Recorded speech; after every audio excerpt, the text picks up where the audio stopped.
tam už ide 35 kg. Neboj sa, nechceme hovoriť. Potrebujete veľký priestor, hej? Tak my tiež, akože on v kuse, hej, beha. My vlastne za plotom máme už polia, hej, čiže... Jožka, ale vyťahneme, lebo vývoli sme.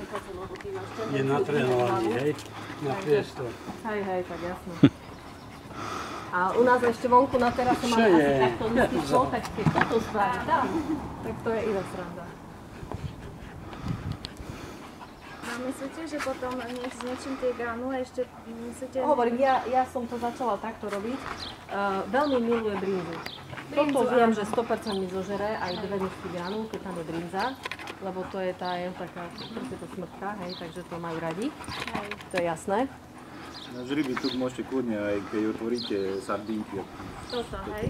To len tam akurát, že je už koreniny pre človeka. To také množstvo. Ale